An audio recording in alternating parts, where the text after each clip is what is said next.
오늘은 12월 16일 월요일 강해 예배로 하나님께 예배를 드립니다.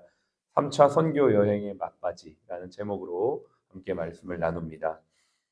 우리가 지난주 목요일 날 하나님의 말씀을 나누면서 바울이 아가야에서 있었던 소요 세태에도 불구하고 먼저 자신의 일행들을 보낸 다음에 혼자 남아서 모든 마무리를 다 짓고 이동하는 모습을 봤어요. 소요 사태가 일어났고 또 바울은 예루살렘을 지나 로마까지 가야 되는 분명한 목적이 있었기 때문에 나 빨리 가야 된다라고 말하고 이동할 수도 있었지만 자신이 머물렀던 그 제자들 또 교회들을 최대한 안정화시키는 본분을 끝까지 마무리하고 아름다운 뒷모습으로 이제 이동을 하게 되었어요.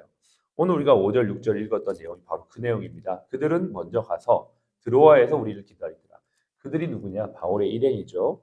그런데 바울은 혼자 남아 있는 거예요. 어디예요? 드로아예요. 드로아가 아니고 여기 아가야예요. 선교팀은 드로아에 먼저 가 있고 지금 바울은 아가야의 혼란과 소요 사태를 다 정리하고 이제 떠나는 과정이죠.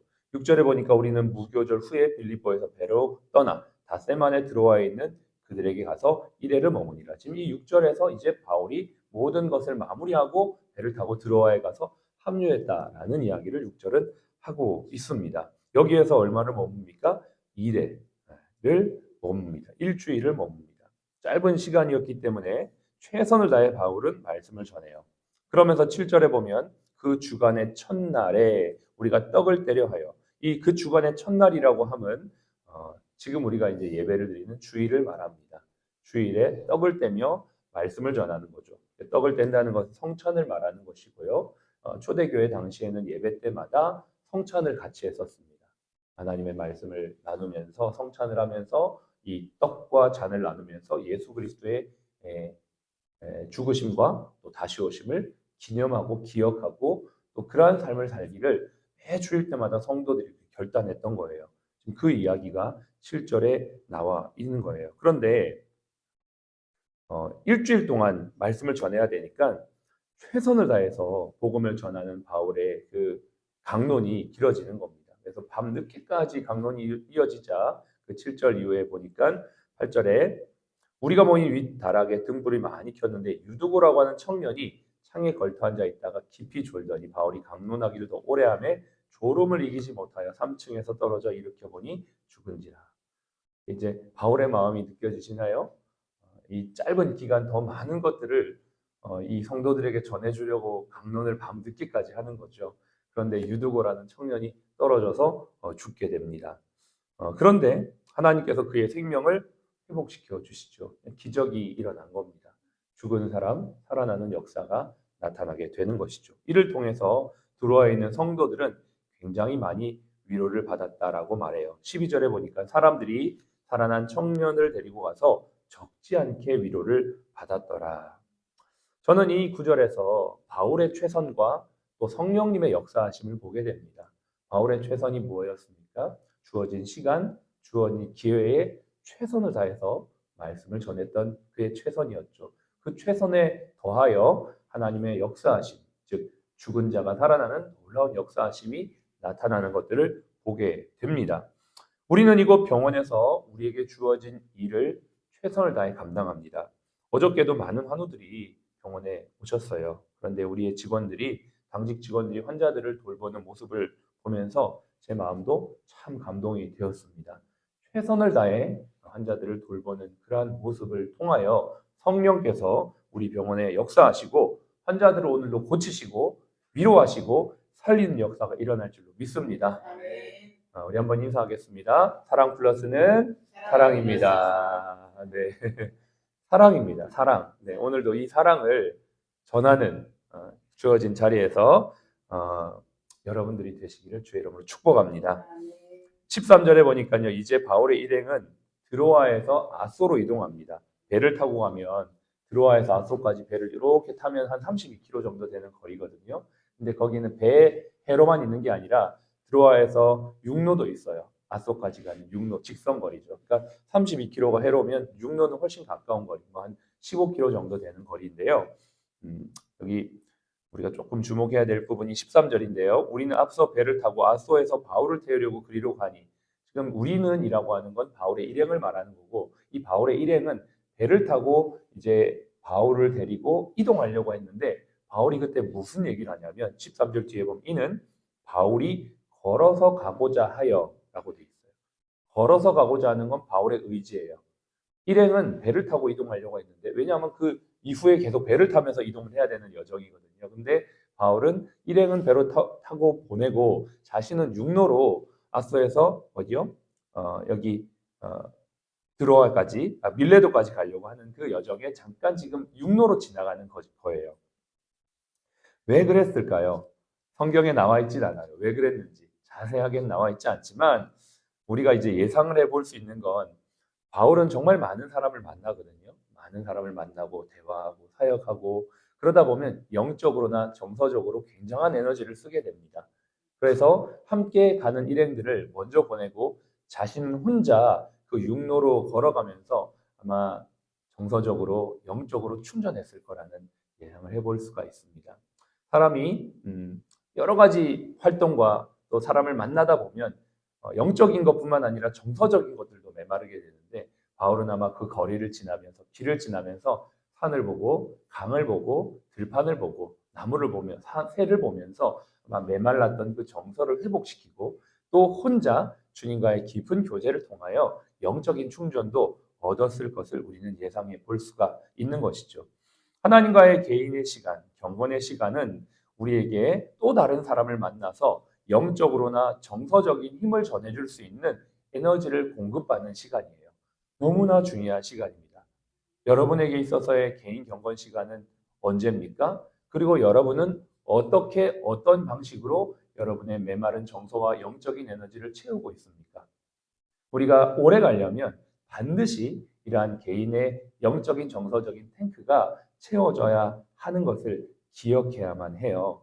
여러분, 이 아침에도 우리가 하나님 앞에 나와 기도하고 묵상하며 말씀을 듣는 시간도 어쩌면 하나님과 나와의 개인적인 만남의 시간일 수 있습니다.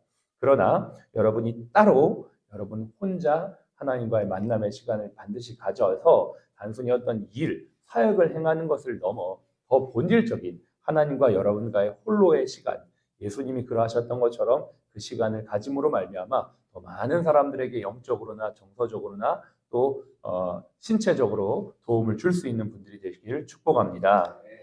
아소로 온 바울의 일행은 이제 다시 미둘레네에서 기오에서 사모에서 밀레도로 갑니다. 그것이 이제 14절 15절에 있는 내용이에요.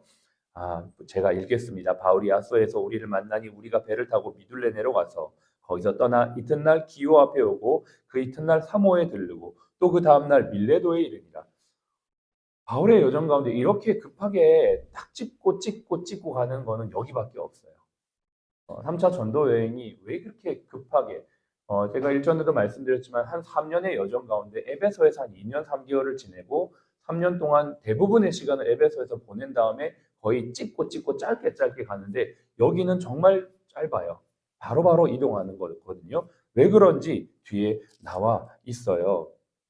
16절, 바울이 아시아에서 지체하지 않기 위하여 에베소를 지나 배를 타고 가기로 작정하였으니 이는 될 수 있는 대로 오순절 안에 어디로요? 예루살렘에 이르려고 급히 가미러라.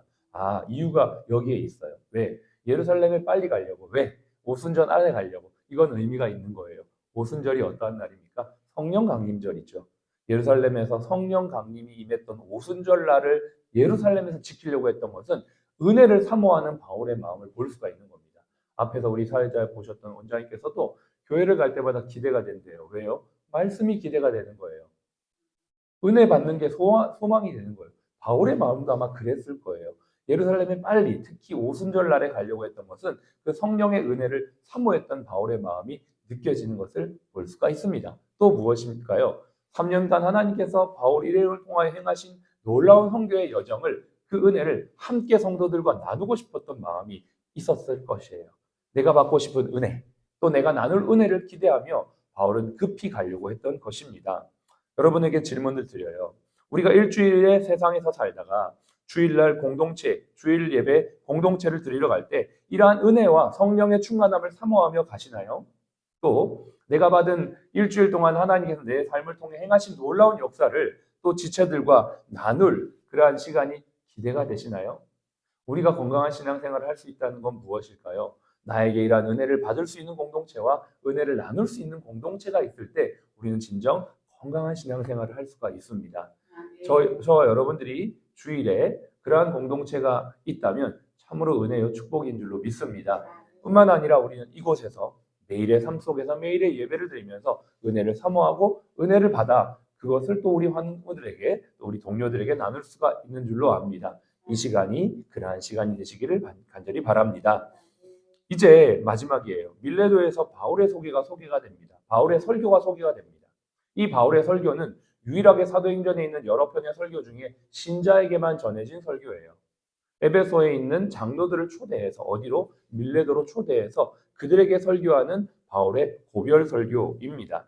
바울의 3년의 3차 전도 여행의 시간 중에 가장 많은 시간인 2년 3개월을 에베소에서 사역하고 그 에베소에서의 사역했던 장로들을 초대해서 이제 마지막인 설교를 하는 거예요. 그 내용은 이제 17절부터 27절까지 나와요. 설교의 내용의 핵심은 크게 네 가지로 분류가 될 수 있습니다. 첫 번째, 여러분이 내 삶과 내 사역을 알고 있습니다. 그것이 바로 18절입니다. 오매 그들에게 말하되 아시아에서 들어온 첫날부터 지금까지 내가 항상 여러분 가운데 어떻게 행하였는지를 여러분도 아는나니.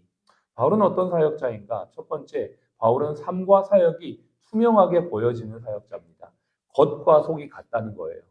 이 사람이 딱 겉으로 보는 것과 뒤에서 보는 게 다른 게 아니라 겉으로 나타나 보이는 것이 똑같다는 거예요. 참 멋있어요. 저는 이런 사람 만나면 정말 좋아요. 여러분도 그렇죠? 겉과 속이 같은 사람. 그 사람의 말과 행동이 거의 일치되는 사람. 말은 이렇게 하는데 행동이 다른 거는 신뢰가 안 되는 건데 이건 말과 행동이 같다는 거예요. 너무나 좋아요. 너무 매력적이고 너무 본받고 싶은 모습이에요. 바울이 그런 사역자다라고 내가 그랬다. 여러분도 알지 않느냐라고 이렇게 말하는 건 정말 대단한 모습입니다. 두 번째, 겸손과 눈물, 인내로서 주를 섬겼다라고 19절에 말하고 있습니다. 곧 모든 겸손과 눈물이며 유대인의 관계로 말미암아 당한 시험을 참고 주를 섬긴 것과 그렇습니다. 여기에서 핵심이 뭘까요? 주를 섬긴 것입니다. 인내와 시험과 눈물. 우리가 이 세상에서 일반 세상 사람들도 인내하고 눈물을 흘리고 참는 것 많습니다. 근데 왜 참을까요? 그들이 그렇게 참는 것과 바울이 참는 것은 달랐죠. 주를 위해 이유가 다른 거예요. 네, 시작이 다른 거예요. 어떤 사람들은 자기를 위해 또 가족을 위해 참습니다. 그러나 그것도 대단하고 훌륭하지만 그보다 더 고상한 목적은 주를 위해 참는 것이죠. 우리를 부르신 분이 하나님이시고 우리를 우리 되게 하신 분이 하나님이시기 때문에 가장 근본적이고 가장 고차원적인 목적은 바로 주를 위해 사는 것이에요. 그 고백을 지금 바울이 하고 있는 것입니다. 세 번째는 하나님께 대한 회개와 예수님에 대한 믿음을 언제나 거리낌 없이 전한 사역자입니다. 20절, 유익한 것은 무엇이든지 공중 앞에서나 집에서나 거리낌 없이 여러분 앞에서 전하여 가르쳤다. 마지막으로 바울은 사명을 생명보다 귀하게 여긴 사역자였습니다. 그것이 마지막 말씀에 나와 있죠. 24절로 25절입니다. 나의 생명조차 조금도 귀한 것으로 여기지 아니했던 사역자입니다. 이 바울은 자신이 고린도전서 11장 1절에 이렇게 말합니다. 내가 그리스도를 본받은 것처럼 너희도 나를 본받으라. 자기를 본받으라라고 말할 수 있는 사람이 과연 얼마나 있을까요? 그런데 바울이 그렇게 고백했던 것입니다. 저와 여러분들에게 이 바울이 오늘도 밀레도 장로를 초청해 설교한 것처럼 오늘날에 신자되어진 저와 여러분들에게 설교하고 있는 이 바울의 음성이 들리십니까? 저는 이 바울의 고별 설교를 들으면서 다른 누군가에게 하는 게 아니라 나에게 하는 말씀이구나라는 것이 들려져요. 그리고 삶의 한 절이라도 예수님과 바울을 닮아갈 수 있다면 참 너무 좋겠다라는 마음을 다시 한번 가지게 됩니다. 이 아침에 이 성경 말씀이 글자와 문자로 남아 있는 게 아니라 우리의 삶의 울림이 되고 우리의 삶의 표대가 되어졌으면 좋겠어요. 오늘 말씀의 제목은 3차 선교 여행의 막바지입니다. 우리도 2024년도의 시간을 막바지를 향해 달려가고 있습니다. 어떠한 것으로 우리의 삶을 평가할 수 있을까요? 무슨 기준으로 우리의 삶을 판단할 수 있을까요? 역시나 하나님의 말씀입니다. 이 네 가지의 사역의 형태를 보면서 우리도 이 기준에 조금 더 다가갈 수 있는 2025년이 되기를 결단하고 기도한다면 하나님 분명히 저와 여러분들을 통해서도 주님의 놀라운 사역을 이루어가실 줄로 믿습니다. 기도하겠습니다. 우리 이 시간 마지막 한 번만 기도할게요. 하나님, 2024년도가 이제 얼마 안 남았습니다. 오늘 이 바울의 설교가 나의 삶을 도전하는 설교인 줄로 압니다. 우리의 삶에 예수님을 닮아가며 바울을 닮아가는 삶을 통하여 우리를 통하여 더 많은 사람들이 또 우리 병을 통하여 더 많은 영혼들이 주님을 만나고 회복되는 일에 쓰임받는 이 하루가 되게 하여 주시옵소서. 기도하겠습니다. 하나님 아버지, 오늘 우리가 주시는 이 말씀으로 다시 한번 우리의 아버지 삶의 기준을 새롭게 하기 원합니다. 하나님, 삶의 한 절이라도 예수님을 닮고 바울을 닮아가는 저희가 되어지도록 오늘도 힘을 더하여 주시옵소서.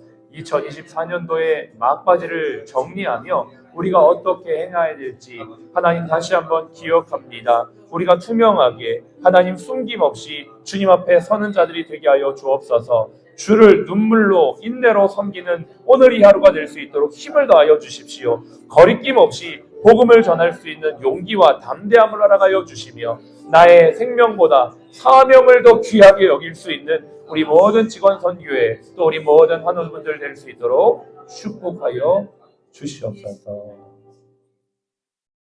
지금은 우리의 생명이요 부활이신 예수님 그리스도의 은혜와 아버지 하나님의 극진하신 사랑하심과 성령님의 내주교통 충만 인도하심이 오늘 2024년도를 마무리하며 말씀 앞에 우리를 비추어 예수님과 바울을 더욱 닮아가기를 원하는 우리 모든 주의 백성들 머리 위에 지금부터 영원토록 함께 하시기를 예수님의 이름으로 축복하며 기도합니다. 아멘.